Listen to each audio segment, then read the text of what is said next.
Welcome, listeners, to www.ironradio.org, the website and podcast for all things strength sports and sports nutrition. With your hosts, Lonnie Lowry. Remember, Phil is like a gnarled old oak tree held together with scar tissue and bone spurs. Rob Fortney.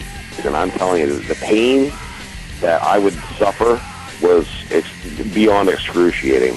And Phil Stevens. Do it, Rob. You'll kill all those nerves. Thanks for listening. Welcome, IronRadio.org listeners. This is Lonnie Lowry. I'm an exercise physiologist, and I'm a sports nutritionist, and I'm a former competitive bodybuilder. And this is Phil Stevens. I am a world traveler, powerlifter, Island Games athlete. I run Strength Guild. I'm currently in the hotel room in San Francisco Bay Area. Ooh. Nice. This is John Mike here. Been kind of MIA for the last few weeks, but it's good to be back on. I'm assistant professor. My dissertation, my abstract specifically, has been published in the Journal of Strength and Conditioning Research. And I actually just recently sent back the proofs, so the full article will be out sometime, maybe either by the end of the year or first of the year. And it is called The Effects of Eccentric Contraction Duration on Muscle Strength, Power Production, Vertical Jump, and Soreness. So I'm pretty happy about that. Competed in strongman. I love to eat, love to take up a lot of space, and it's getting dark at 5 o'clock now. It sucks. It does suck. That's funny. Poor Phil. Yeah, it's awfully early out there, isn't it? Yeah, it's pretty early, but I can't sleep well when I'm on the road anyways. I left my house at 4 a.m. And then I couldn't get to sleep here until like 10:30, which would have been 12:30 a.m. my time. So, yes. Yeah. But, you know, you got to do what you got to do. So. Yeah, I hear you. When I travel, I'm the same way. I'll get up early. I just can't. I don't know. I can't sleep in. All right, everybody. Today after the break, we're going to talk about 3 worst supplement and training fads. We try to keep things pretty positive on the show, I think, but, you know, sometimes things are just wrong. So we'll talk about that after the break. We have a little bit of listener mail and news. Let me start up this one. A listener, Hamid Lekik, sent this, and we appreciate when he sends us stuff. This is from the Washington Post, and I think the intent was to give a shout out to heart rate variability, which Dr. Nelson is, you know, very interested in, and I believe that was part of his dissertation. Even he was using HRV. But as I was reading this article from the Washington Post, I don't know. Maybe this is the salty day, you know. Like John's talking about how it's getting dark, Phil. It's up early, and I start reading this article, and I'm just not that impressed by it. I don't know. Like I said, it's hard to be positive, I guess.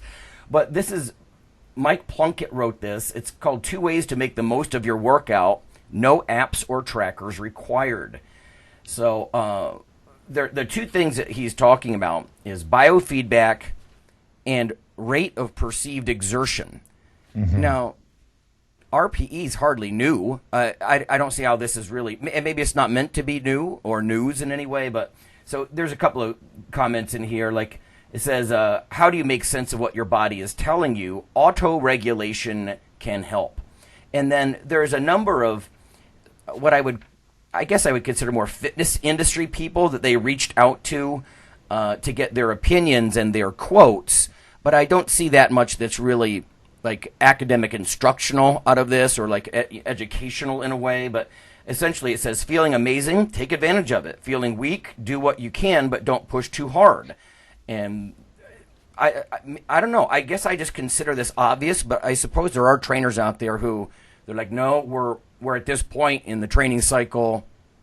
This is what we're doing regardless of how you feel, kind of thing. But it says several biofeedback tests are effective for athletes, such as heart rate variability, which measures the intervals between heartbeats. HRV testing is good for runners who want to auto-regulate their training runs. Okay, I guess I don't know. To me, if you're auto-regulating, you're doing it automatically instead of, I don't know. I'm just kind of confused at the point of this article, I suppose. But it says for strength training, use range of motion tests such as grip strength. What? You don't. Okay, first of all, it's. I mean, I'm not taking any validity or reliability away from grip dynamometers because they have been used, tremendously over the amount of several years for either just basic grip strength or total body strength or just as dependent variables in studies. But I just news flash: when you're in a training session, you don't have time for all that shit. Well, and it's not a range of motion test. I know. I don't. Yeah, and you're right. I mean, if this is a quick strength test, like you get in the gym in the morning, I could see how some people might say, try squeeze the hand grip dynamometer. Let's see, are you feeling strong today? And it'd be a sort of a quick check maybe when you first get in there. I don't know, but when it says range of motion test, I'm just thinking, well, I'm trying not to be judgmental of this, but that's not what that does. And then at the close of that little paragraph, it says the idea is to gauge what your fullest range of motion will be for the day. Well, a grip strength test isn't going to do that. Now, they do go on to talk about some flexibility type quick checks. It says, just quote here, then perform the movement you want to do without weights. So if you're deadlifting, for example, perform a traditional deadlift. After 1 or 2 lifts, bend and stretch again. If you're able to get more range of motion than your first touch, your body responded positively to the traditional deadlift. If it doesn't, then practice another deadlift that day, such as a sumo or Jefferson. Then take the test again, and keep doing this until you get a clear sense of what exercise your body will respond to during that workout. Good Lord. I don't know. What do you think, Phil? It sounds like a huge waste of time to me. How many variables am I gonna have to go through before I thought, well, fuck, they all suck today? I guess I get to do something. Yeah. Is it? Let me ask you this, because I really don't know either one of you guys, but are they that hot swappable that you could say, I'm not into conventional, I'm just doing sumo today. It's going to give me the same thing. I think they're. I mean, Phil. I know Phil will agree. I mean, they're certainly swappable. I mean, you can rotate the exercises, every week or whatever. But I can just tell you from experience. I mean, I'm a traditional puller, but the last couple of years, 2.5 years, I've been pulling all sumo with once in a blue moon with a traditional pull. But sumo will actually help your traditional versus the other way around. Yeah. Because the two main limiting factors for deadlift and traditional deadlift is glutes and low back. Among other things, but yeah. Yeah, it says using biofeedback, some of the commentators from around the fitness industry, and I'm not going to name any specific names, and they're not necessarily, all this is not wrong, it's just the way this is sort of put together that I'm trying to get my head around. But it says one of these fitness industry people says, he or she here regularly uses biofeedback and says, she has not experienced pain from lifting since using it. Well, I think it might give you some indication about how you feel for the day. I don't know why you couldn't just start your sets, and if the weight's flying up, there's your biofeedback. Like this, I feel strong today, I feel explosive today, something like that. But the claims about no pain because you're spending all of our time assessing instead of training. Yeah. I mean... Yeah. You know what I mean? Yeah, you should be able to get what do you guys think in your warm-ups? You're like, okay, this is I feel great today. I walk away from things, but it's not that. I don't know. And then later it says, listen to this, for rate of perceived exertion, it says, if you go to a gym class, odds are you already use a variation of the Borg scale where the instructor asks for a 7 effort on a 1 to 10 scale.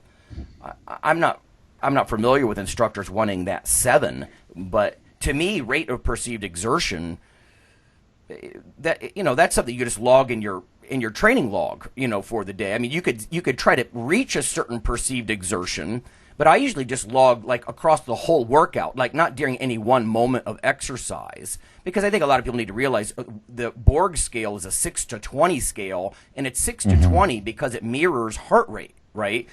Like resting heart rate would be 60, max heart rate for a young person around 200, so that 6 to 20 sort of parallels that 60 to 200 beats per minute thing. And it's meant for like a snapshot of how hard, let's say someone's doing a graded exercise test or something, how hard does it feel? But the way that they're setting it here, like they're saying, shoot for a 7, that's your goal. Well, okay. I don't know. It just, RPE is very old.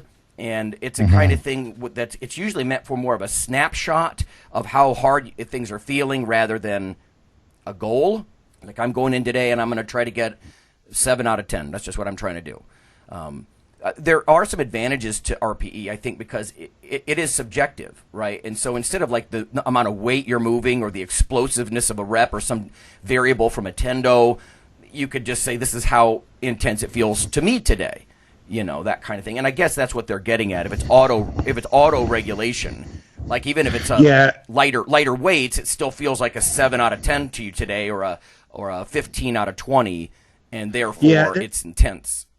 Yeah, I mean, and Lonnie, I know you know this. It's RPE is fine. I mean, and it's been used. I mean, so much over the last couple of decades, and it's mainly been used for endurance exercise. And there are some studies, out there that use it for resistance training. But I mean, I think what everybody has to keep in mind with RPE with lifting is there's so much. First of all, there's so much individual variability with how people respond to training anyway, and it's like you're likely not going to have a lot of very consistent results with RPE unless you already have consistency anyway, and unless you've been really training for a certain number of years and you know how your body works. And I know that seems like a very vague answer, but it's without really getting into like specifics, you're not going to see the consistency with RPE, with resistance training, like you do with endurance exercise. Right, yeah. In a lot of ways, to me, performance is a bottom line. I'd like to see some objective stuff, too. I mean, when you guys set up training cycles, you tend to set things at a certain percentage of your 1 rep max. Like in classic linear periodization, you move toward, heavier weights, higher intensity kind of thing as you progress, and you shrink back the volume, basic ideas like that. And this is good in that you're saying, listen, let's think about how we feel today, I suppose, or jot some things down. Like I said, I'm still trying to figure out the purpose of this piece from the Washington Post. I guess it's just, I don't know, keep an eye on yourself. I mean, how many people just naturally, like runners, put fingers to their neck and get their heart rate? Is my heart rate really high for this particular workload? I mean, I know they have the benefit of steady state, of course. You just don't get to the same extent in lifting. Or check your RPE. I actually log that in my workout book after I lift. I'll log my hunger and my motivation or my general sense of perceived exertion for the day. And I guess it does keep people from going off the deep end and being fatigue seekers. Like we've been talking about, instead of performance seekers. And again, I appreciate Hammond sending this. This is no dig on him at all. I mean, he's just saying, hey, cool, look at this heart rate variability stuff. It's sort of in the news. And I think that is sort of more interesting stuff. But when it says no apps or trackers required, and again, I'm guilty. I haven't read this whole thing because I'm just not really super enthused by it, I suppose. But to do heart rate variability, you would have to have some type of equipment, wouldn't you? How do you do HRV with no app or tracker? Am I missing something? I have to ask Mike. I mean, how else do you know your R to R interval, on a millisecond scale? I'm going to have to go look at this some more. I suppose, if the message is keep an eye on how you feel, well, that's pretty wise. But I would think that unless you're a ranked novice, you kind of do that. I don't know. Maybe people don't do that. Maybe our population, we just take for granted that people have sense when they train, or their lifting coaches somehow keeping tabs on what they're doing, and he's not just ignoring them. They're turning purple and they're buckling to one side in the squat because something's hurt or they're fatigued, or how could you ignore that? There's cues, right? I mean, that's what coaches do. I'm quick to say that to students. Coaches follow cues that you're doing something right or wrong, like physical cues, and that's a skill. But any good coach, I think, would be doing that. Somebody's having a day or a bad day. Yeah, right. Yeah, like pick up on it, even if they can't. And I guess this is saying trying to do that for yourself. I don't know. All right, moving on. This next one, I'm just going to fire down a couple of quick tidbits from, this is the Institute of Food Technologists. They have an interesting newsletter, and this month, just to keep people posted, this is really, again, just so you can go follow up on some of this stuff. But let's see. So IFT.org, and we've got some of the top stories. One, gluten-free foods powered by clean labels, plant protein, and ancient grains. It says, according to the Packaged Facts New Report, Gluten-Free Foods in the U.S., 6th edition, a number of Americans are buying gluten-free foods simply because the effort contributes to their sense of mental and physical wellness. Okay.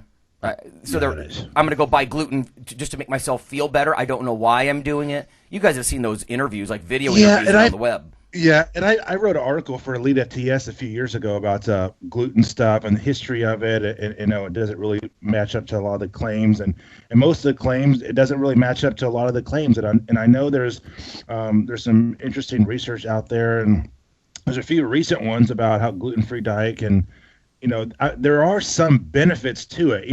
Don't get me wrong, I'm not saying like it sucks and it's hogwash, but you have to, people don't understand, like celiac disease only really affects like 1% of less than the population, and that you could also be non-celiac gluten sensitivity, and there's a few other components, but I believe, and I'm just going off based on what I wrote in the science, the people that benefit the most from gluten-free diets, most of them are individuals who don't have a previous healthy lifestyle to begin with and eat like crap and eat junk, and then they kind of have behavioral and lifestyle modification and start eating proteins and veggies, lower the carbohydrates, and then they start feeling good. So they're actually feeling good based off of those normal things, not necessarily because they went gluten-free. And I've even tried some of the gluten-free potential gluten-free products out there. Like there's a gluten-free oatmeal that I've tried, and I honestly can't even really taste the difference.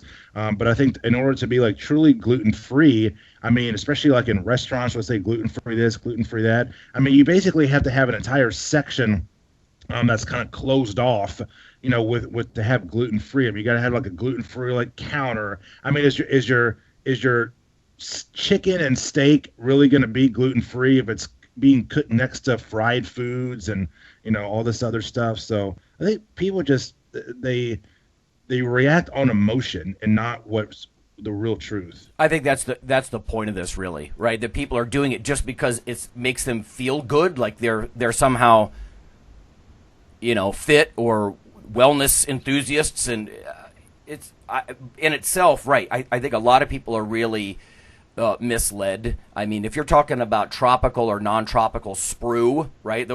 The non-tropical kind is the kind we're talking about, right? It's an autoimmune issue with gliadin, right, in the gluten, right? But like you said, it's a very small percentage of people. Is it possible that there's a subclinical like reaction to it or intolerance to gluten or wheat? There may be in some people, but I just think this is just a report on things that people are doing, and the popularity of this stuff.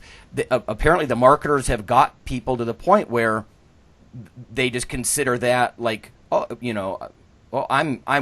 fit because I'm eating this stuff, and it's like it's not like you're in the middle of a training program. You just bought something that said gluten free, and you think you're doing yourself a favor. And again, most people have no idea why they're even doing that. They're just doing it because the marketers say it's quote unquote healthy. Yeah. Here's another one. New nutrition label presents challenges for food industry and dietitians. The new nutrition facts label is going to be required on packaged foods by June 26th of 2018. So they made some big changes with this. Like they really highlight the calories number at the top. And I wonder about that. I think the problem with too much calorie counting is we start looking at exercise like it's anti-eating. Like how long do I have to run to burn off this bagel, and stuff like that. When the purpose of exercise, we all know, is to get adaptations. It's not just a calorie drain. That's foolish. And I think if we make these nutrition fact labels, I get it that calories matter. Okay, I get that. But to me, it's the beginning of the discussion, not the end-all, be-all of the discussion. Is energy balance. What's your macro profile or your micronutrition or even, the when you eat, things like that. Apparently they've updated serving size requirements, things like that. They've got some new definitions. There's the added sugar is one of the things that's going to be different, and that got a lot of feedback as they were debating that. I think we've talked about that in weeks past. There's a newly defined dietary fiber, new definition, I guess. Non-digestible, soluble, and insoluble carbohydrates and lignin that are intrinsic and intact in plants, and it goes on and on and on. So I guess they're just trying to spell these out, like define these things.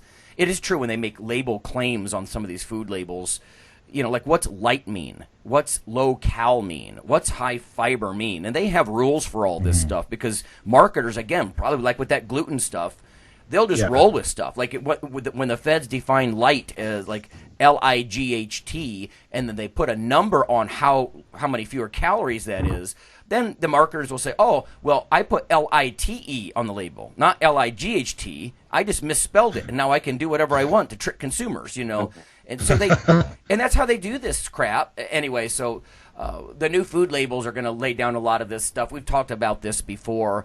Like the new labels have information on, vitamin D, where that wasn't one before. Like the previous food labels were vitamins A and C.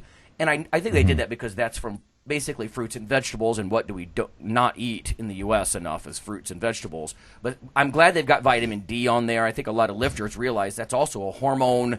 It's at least depending on the population, there's some suggestion it might be related to muscular strength and even testosterone levels on some level. But and they're going to, I think, emphasize potassium more. So they're trying to rearrange the food labels. I am glad to see the emphasis on vitamin D. But yeah, June 26th. Not of next year, but the following year, these are going to be very widespread. So maybe I'll post a picture of the old and the new labels, like on our Facebook page, and people can look at them and see. But it's amazing how much nerd rage that you get over something like this. Just wanting to put added sugar or not, or what vitamins go on there, stuff like that. So, okay, that's it for the news. We're going to have a sort of a quick episode today, everybody. So we're going to go to break. When we come back, we're going to talk about the 3 worst supplement and training fads.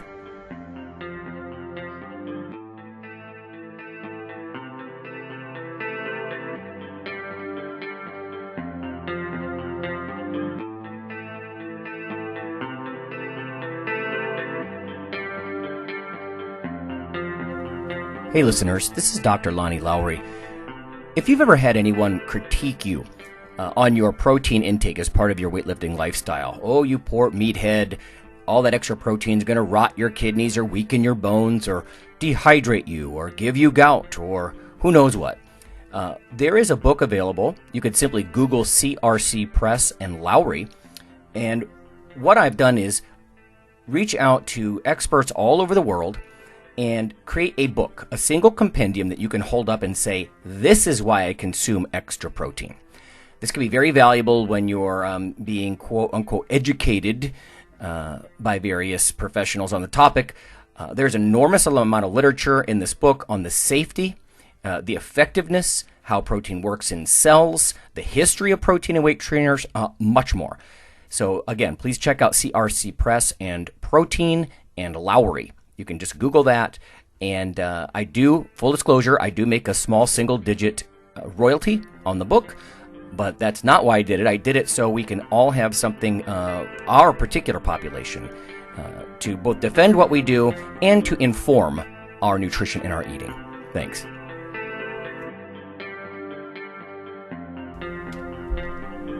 Fall and soon winter will be upon us. As the holidays approach and your thoughts turn to giving, please consider your friends here at IronRadio.org. Over the past several years, there have been hundreds of listener comments hoping that Iron Radio stays on the air for years to come. Iron Radio is here for you. But as with any public radio type format, the show is listener supported. That's where you come in. For just $4 per month, you can become a supporting member, keeping your weekly dose of education, experts, and gym talk flowing. Just go to www.ironradio.org and click on the $4 monthly subscribe button near the bottom of the page, or click the donate button at the right of the page for a one-time donation. You are the Iron Brotherhood and Sisterhood. Thanks for helping to create a place for better internet programming for all strength and muscle sports. And happy holidays. Hi, this is Dr. Lonnie Lowry, and on behalf of Phil and Rob, I'd just like to let listeners know that if you love us or you hate us, we'd like you to leave a comment or perhaps vote for us on iTunes. It helps us out quite a bit on the popularity side of things. You can also follow Dr. Lowry, me, on Twitter. It's Lawnman7 on Twitter if you want to do that. We also have a Facebook page, the Iron Radio listeners page. So whether it's leaving a comment or voting for us or following us on Twitter or Facebook, that would be fantastic. Also, occasionally Rob or myself will write an article for another website, and Phil will as well. So lots of ways to interact, follow us in other media, and vote for us and keep things going strong on Iron Radio. Thanks.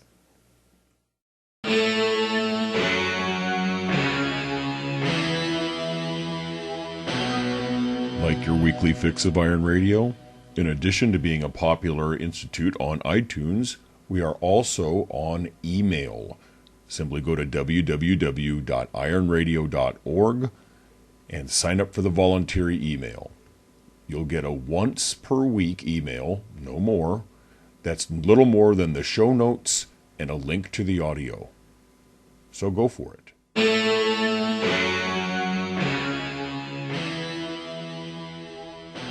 Okay, everybody, we are back, and like Lonnie said, we're going to do the worst supplement and training fads, things that are kind of have popped out there and have been an eyesore on the industry.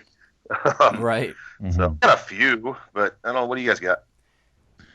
Oh, gosh, I don't even know really where to begin, but probably, and most of these have been around for, like I said, a really, really long time, but really like in the probably late 80s and really like all through the 90s. I would say one of the biggest, probably top 10 fads are those old school sauna suits. And you can wear saunas and, people would jog in sauna suits or the 80s or 90s and, potentially lose a bunch of weight, but, losing body fat, but, they're just decreasing plasma volume and decreasing water retention and all those types of things. I mean, that's pretty, of course, when you're in those types of things, I mean, you're pretty at risk for not only dehydration, but hyperthermia too. Sure. Yeah. So. Yeah.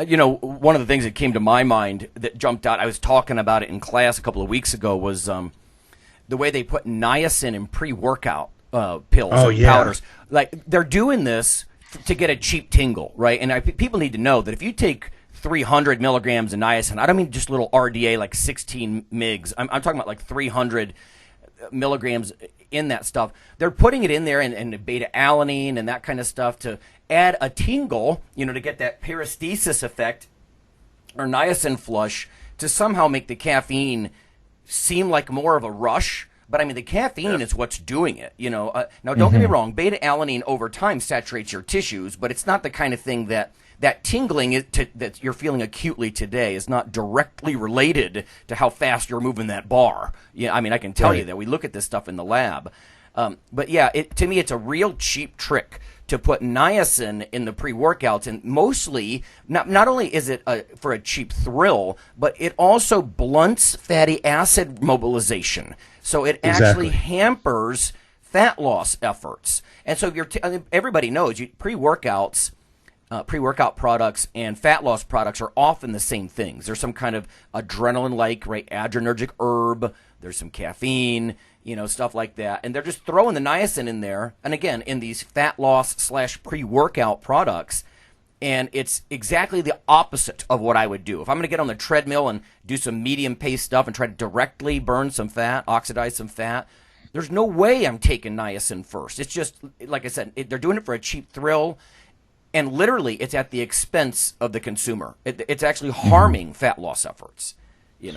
What else, Phil? What about training? Yeah, I mean, one, it's a big general one, but one I don't like is that you see a lot is like you get these camps of kettlebell only, unilateral only. It's like that people focus in on one thing and they're like, this is all you need. You know, and that's happened a lot lately. And I'm not to say any of those one things are bad, but by themselves, you're just missing the bus. You know, like, I mean, I'm not going to take any athlete and say, oh, it's much safer if we just do unilateral stuff and we'll be able to use half the weight. Well, yeah, but that's not, you know, how are you going to tell me it's safer than having somebody on 2 feet to put them on 1 feet? Oh, right. You know? Yeah. And things like that. So, I mean, there's a big, like, people tend to take things way too far. Yeah, well, because it's an extreme bias. They're not open to other things. It's kind of like the same thing, like, you know, with Olympic lifting. And I mean, I like Olympic lifting, don't get me wrong, but when people say, well, it's the only thing, it's the end all be all, it's the only 2 exercises that increase power output level and force production. I mean, it's kind of saying the same thing. It's just not everything is a barbell, you know, not everything is a kettlebell, not everything is dumbbells, right. You know, so. They're tools, you know. To me, this sounds like the reader hook. You know, you'll have an editor approach you and be like, I want you to write a book on, you know, for example, this happened to me once. I want you to write a book is why cortisol is the reason Americans are all fat. And I'm like, okay, that might be a contributor, but in good, you know, in honesty, I can't write a book where the reader hook is just so, like Phil said, like, you know, completely focused, one-sided focused on cortisol is why we're all fat. Because God knows, I mean, people don't move. How about get off your ass? That's a good one, you know, or change your diet a little bit. And not just through some cortisol mechanism. But that's a good point, Phil. Whether it's books or supplements or training programs, they'll latch on to this sort of hook as to this is why you're getting the results. And no, it's one variable, one mechanism of many, probably. You know, with like if you consume fish oils, yes, that might reduce your cortisol response to stress a little bit. But what about the anti-inflammatory effects or the triglyceride lowering effects or you know, or it's they overemphasize one thing, and unfortunately, like with the gluten thing I was just talking about from that IFT newsletter, consumers latch onto it. They're like, oh, okay, you know, like they want to latch on to just one thing. Unfortunately, I'm afraid that, you know, they're vulnerable to that kind of sales pitch instead of somebody saying, well, sorry to say, it's more complicated than that. You know, and that's, I mean, like all the good kettlebell guys I know train with barbells too. You know, right. What changes is, and that's like any sport. You know, any sport can benefit from basic strength and conditioning pretty much, except for maybe like, I don't know if you want to call chess a sport or something like that. But you know, there's transfer from that. You know, right. So yeah, I mean, carryover. If I take a football player and we bring him from a 315 squat to a 600 squat, as long as his skills at least stayed the same, he's essentially going to be a better player. You know, as long as he didn't ignore his skill work. So both. You know, if I take a kettlebell guy and he's really good at it and he keeps practicing that, but we donate 20% of our time to getting stronger, he's going to be better at it. Right. Know? You know, John, that makes me think about some of your stuff with the eccentrics because, you know, one of the first questions I think that crop up after people do that for any length of time, I mean, I was always interested in eccentric lifts just for the hypertrophic aspects of it, you know, but one of the performance things that's going to come up is how much does this transfer to a concentric movement, right, or toward the lift or even on the field, you know what I mean? So there's got to be some level of transfer there. Yeah. Oh yeah, there definitely is. I mean, we could talk about. I mean, that's an entire episode right there. Sure. It most definitely transfers. I mean, and there's even various training methodologies out there. I mean, you take something like you know, buddy I know, Cal Dietz, you know, triphasic training. I mean, he incorporates eccentrics for each one of those specific phases for, you know, 2 to 3 weeks, and then they go to isometrics for 2 to 3 weeks, and then concentrics. So, I mean, there's no doubt. I can tell you firsthand. I mean, there's no doubt at all that the transfer of eccentric training for pretty much all lifts have a tremendous transfer to concentric lifts. And take my study alone. I mean, going down on a 4 second and 6 second eccentric squat had good transfer to squat jumps and vertical jump, and then even 1RM squat. Oh, sweet, so yeah. and that's just one example. But yeah, absolutely. I mean, we could talk about that for 2, 3, 4 episodes if we wanted to. And as much as you and I love eccentric stuff, it maybe even for somewhat different reasons, but at no point am I going to come out with a book or some kind of ebook or video program or something where I'm just saying eccentrics is all you're going to do. This is the secret. There's nothing. Don't worry about anything else. You know what I mean? Because then you're going to end up with people who are, they don't get maybe some of the benefits of, let's say, speed work, or agility work, or. There's no way you're going to come out and just do this sort of consumer hook to try to tell everybody this is just the shit, and everything else for is. Sure. These are the new rules, kind of thing. New rule. Phil, what about supplements or diets and that kind of stuff? Can you think of anything along those lines, or are you mostly focused on training? And boosters. Yeah. Yeah. Everybody's searching for that, but that stuff's still out. That stuff's still out there. I'll put like a lot of different exercise products. Like all the little 4, 6, 8 minute abs, that type of stupid shit. The shake a weight. I mean, seriously. I mean, and it's like I saw this infomercial with Lori Greer, who is actually one of the hosts of Shark Tank. And one of the infomercials says that, she doesn't like to exercise and get sweaty, but she likes to tone. And she's promoting this product that you just basically get on, and it's just kind of like a modified little slide board in a sense. And you just move around, get on top of it. It's basically like you just twist while you're on this little, mini slide board. And it's all about, folks, it has nothing to do like with exercise at all. It just has to do with glorified, well-marketed versions of creating revenue for people, and just kind of sucking people in. And you know what, John, you touched on a word there that I think has been so damaging to at least like the strength side, the resistance training side of the industry, but even on the aerobic side, but is tone.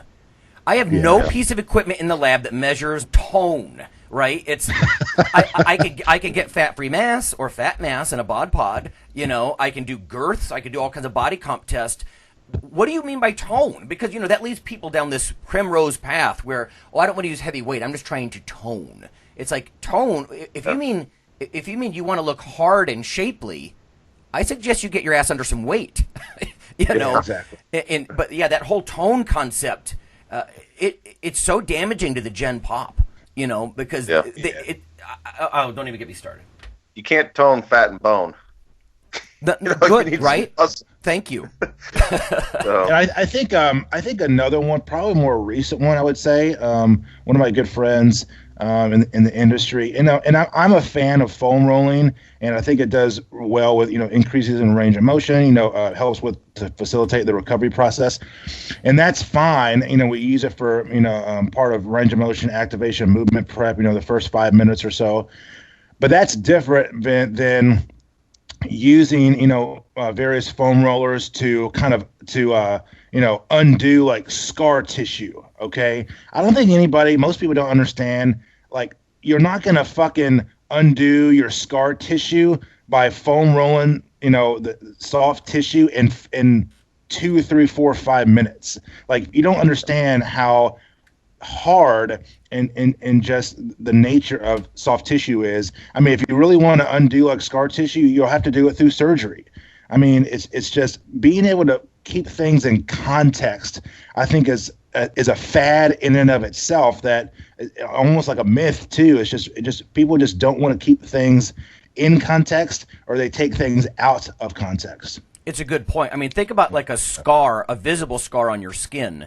You can't just massage that for 5 minutes and it just wears away and breaks open. I mean, soft tissue is a little bit more robust than that, And your whole body is soft tissue. Your whole body is fascia, Yeah. You're not going to dissolve that. But again, I think the average person, they don't want to. They don't want some idea that, listen, we're just trying to relax some of these structures, and change them over weeks to months. They're going to just kind of roll out a little bit, and in their mind, they're actually separating something or, breaking something down. And you're not really doing that right then. You might be affecting your nervous system, or that. And I'm not saying you can't increase tissue elasticity over time.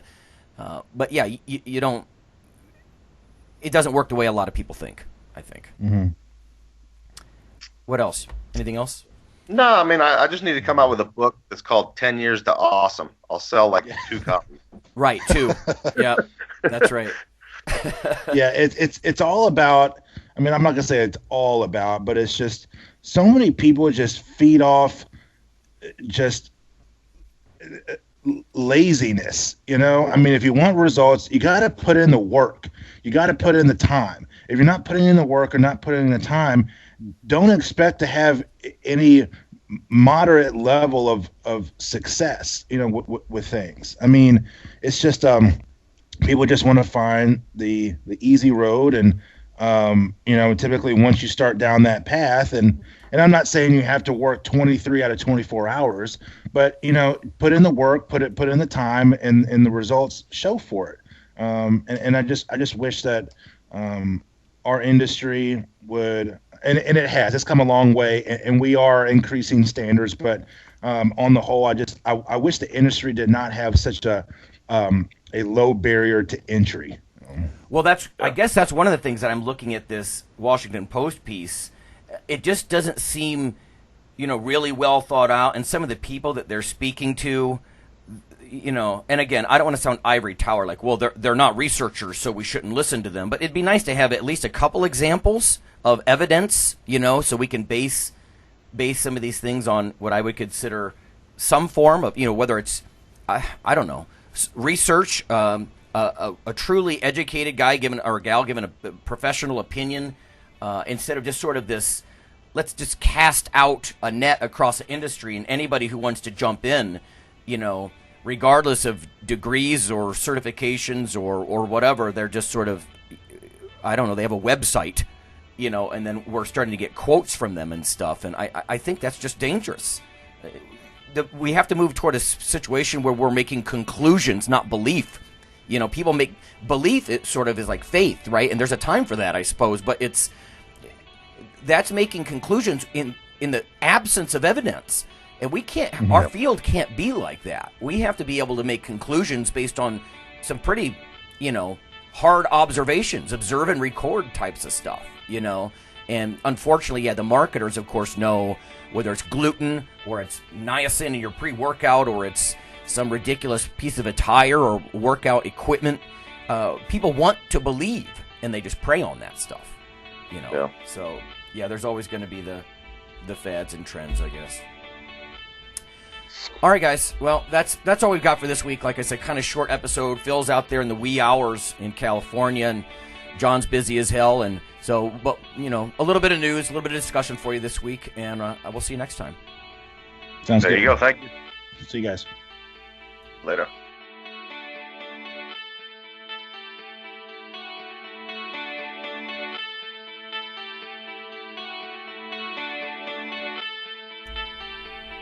Hey listeners, have you seen the store at IronRadio.org? There are 3 halls in the store. One for Phil, one for Fortress, and one for myself, Dr. Lowry, and they're thematic. So you can go into our Halls of Iron store and choose based on your goal. If you need something to learn or read or something nutritional, you can look in my store, Lonnie's store. If you want something about injury prevention or competition, then take a look at Phil's Hall of Iron. And if you want something about motivation or daily training, Fortress's Hall has what you're looking for. There are some fun, heroic descriptors as you browse through the store, so we try to make it a little more fun than the average boring online store. And whether you're a novice lifter or someone more experienced, you can take heart that you're not wasting your time. The things that we put in each Hall of Iron are actually based on our own recommendations. Protein powders that we know to be good, knee sleeves, wraps of some kind, things that Fortress uses in his own training. The stuff you see, is good. This way you don't waste time. So check out the Iron Radio store at ironradio.org And let us know what you think on the forums, and certainly you can request products and we will screen them before they go in. So thanks for listening. Iron Radio is accepting donations. If you like what we do, the professors, the scientists, the bodybuilding show promoters, the athletes themselves in powerlifting and bodybuilding, please consider making a donation or maybe buying something from the IronRadio.org store. We also are accepting supporting members. So for $4 a month, which is frankly less than the bank sneaks out of your account in fees, you can step up and support a form of sort of public radio for the bodybuilding and powerlifting and strength community. The Iron Radio podcast and all of the audio on ironradio.org is for informational purposes only. If you're interested in starting a diet or exercise program, it's important to check with your physician. Also seek the help of registered dietitians, athletic trainers, and qualified exercise physiologists in order to make the progress that you need.